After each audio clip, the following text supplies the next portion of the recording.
Madam, ಈಗ ಎಲ್ಲರಲ್ಲೂ ಇರುವಂತಹದ್ದು ಹೆಂಗೆ ಹಾರ್ಟ್ ಅಟ್ಯಾಕ್ ಆಗುತ್ತೆ, ಏನಾದರೂ ಮುನ್ಸೂಚನೆಗಳು ಗೊತ್ತಾಗ್ತವ? ಅಕಸ್ಮಾತ್ ನಮ್ಮಲ್ಲಿ ಆ ಫೀಲಿಂಗ್ಸ್ಗಳು ಬಂದಾಗ ನಾವು ಏನೋ ಹತ್ತಿರದ ಹಾಸ್ಪಿಟಲ್ಗೆ ಹೋಗ್ಬೋದಾ? ಸೊ ಹಾಗಾದ್ರೆ ಬರೋಕ್ಕಿಂತ ಮುಂಚೆ ಯಾವ ರೀತಿಯಾದಂಥ ಲಕ್ಷಣಗಳು ಕಾಣಿಸ್ಕೊಳ್ತವೆ? ನೋಡಿ, ಯಾರಿಗೆ ಫ್ಯಾಮಿಲಿಯಲ್ಲಿ ಅಂದರೆ ಅವ್ರ ಕುಟುಂಬದಲ್ಲಿ ಯಾರಿಗಾದರೂ ಹಾರ್ಟ್ ಅಟ್ಯಾಕ್ ಆಗಿದ್ದರೆ, ಚಿಕ್ಕ ವಯಸ್ಸಿನಲ್ಲಾಗಿದ್ದರೆ ಕುಟುಂಬದವ್ರು ಎಲ್ಲರೂ ಹೆಣ್ಣು ಗಂಡು ಅಂತಿಲ್ದೇ ಎಲ್ಲರೂ ಪರೀಕ್ಷೆ ಮಾಡಿಸ್ಕೋಬೇಕು. ಯಾರಿಗೆ ಡಯಾಬಿಟಿಸ್ ಇರುತ್ತಲ್ಲ ಅವ್ರಿಗೆ 13 ಪಟ್ಟು ಹೆಚ್ಚು ಮ್ಯಾಸಿವ್ ಹಾರ್ಟ್ ಅಟ್ಯಾಕ್ ಆಗಿ, ಅಂದರೆ ಲೆಫ್ಟ್ ಮೈನ್ ಡಿಸೀಸಿಂದ ಬೇಗನೆ ಸಾಯೋದು ಇರುತ್ತೆ. ಹಾಗಾಗಿ ಡಯಾಬಿಟಿಸ್ ಇದ್ದವರು ಪ್ರತಿ ವರ್ಷ ಟೆಸ್ಟ್ ಮಾಡಿಸ್ಕೊಳ್ತಾ ಇರಬೇಕು, ಅಂದರೆ ಟ್ರೆಡ್ಮಿಲ್ ಎಕ್ಸಸೈಸ್ ಟೆಸ್ಟು ಮಾಡಿಸ್ಕೊಳ್ಬೇಕು.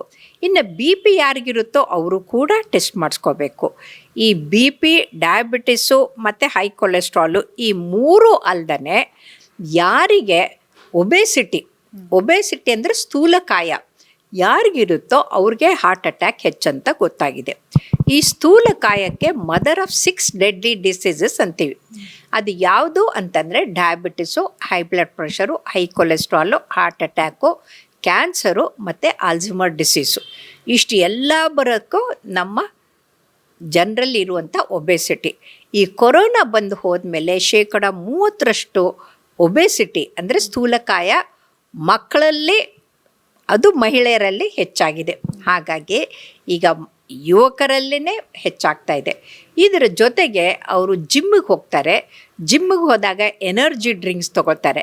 ಆ ಎನರ್ಜಿ ಡ್ರಿಂಕ್ಸ್ನಲ್ಲಿ ಆಲ್ಮೋಸ್ಟ್ 70 ಮಿಲಿಗ್ರಾಮ್ಸು ಕೆಫೆನ್ ಇರುತ್ತೆ. ಅದು ಕೂಡ ಕಾರ್ಡಿಯಾಕ್ ಅರೆಸ್ಟ್ಗೆ ಕಾರಣ ಆಗುತ್ತೆ.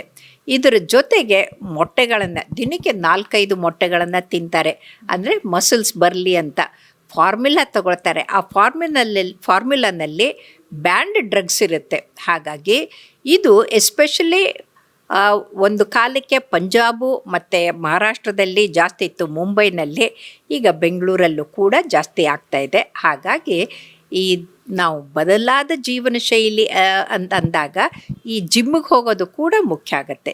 ಯೋಗ, ಧ್ಯಾನ, ಸೂರ್ಯ ನಮಸ್ಕಾರವನ್ನು ಬಿಟ್ಟು ಜಿಮ್ಮಿಗೆ ಹೋಗಿಬಿಟ್ಟು ಹೀರೋಗಳ ಥರ 6 ಪ್ಯಾಕ್ ಮಾಡ್ಕೋಬೇಕು ಅಂತ ಹೋದಾಗ ಅವ್ರಿಗೆ ಈ ಥರದ್ದು ತೊಂದರೆ ಆಗೋದು ಹೆಚ್ಚಾಗಿದೆ.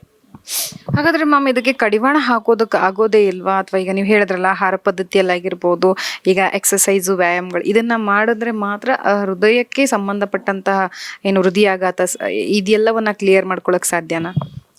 ಖಂಡಿತ ಕಡಿವಾಣ ಹಾಕಕ್ಕೆ ಸಾಧ್ಯ, ಹಾಕಲೇಬೇಕು.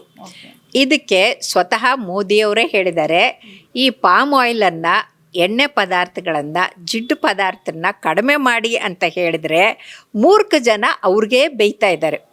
ಈಗ ಯಾಕೆ ಅವ್ರು ಹೇಳಿದ್ದಾರೆ ಅಂತಂದರೆ, ಈ ಪಾಮ್ ಆಯಿಲು, ರಿಫೈನ್ಡ್ ಆಯಿಲ್ಗಳು ನಾವೇನು ಇಂಪೋರ್ಟ್ ಮಾಡ್ಕೊಂಡು ತಿಂತಾ ಇದ್ದೀವಲ್ಲ, ಅದು ಆರೋಗ್ಯಕ್ಕೆ ಒಳ್ಳೆಯದಲ್ಲ.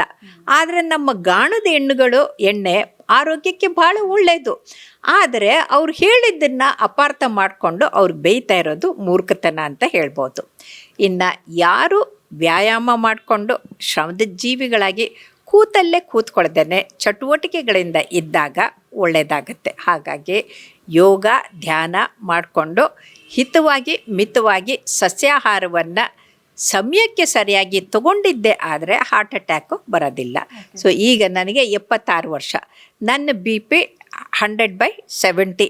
ಬೆಳಗ್ಗೆ ವಾಕಿಂಗ್ ಹೋದಾಗ ಬ್ಲಡ್ ಶುಗರ್ ಮಾಡಿಸ್ಕೊಂಡೆ 114. ಯಾಕೆ?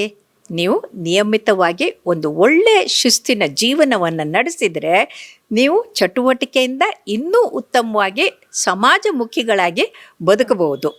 ಆದರೆ ಮಜಾ ಮಾಡ್ತೀನಿ ಅಂತಂದರೆ ಸಗಣಿ ಹುಳುಗಳ ಥರ ಇರ್ತಾರೆ, ಸಾಯ್ತಾರೆ. ಸೊ ಅದಕ್ಕೆ ಆ ಸಾಯಕ್ಕೆ ಕಾರಣ ಅವ್ರು ಮಾಡ್ತಾ ಇರೋ ದುಶ್ಚಟಗಳು, ದುರಭ್ಯಾಸಗಳು ಅಂತ ಜನರು ಅರ್ಥ ಮಾಡ್ಕೊಳ್ಬೇಕು.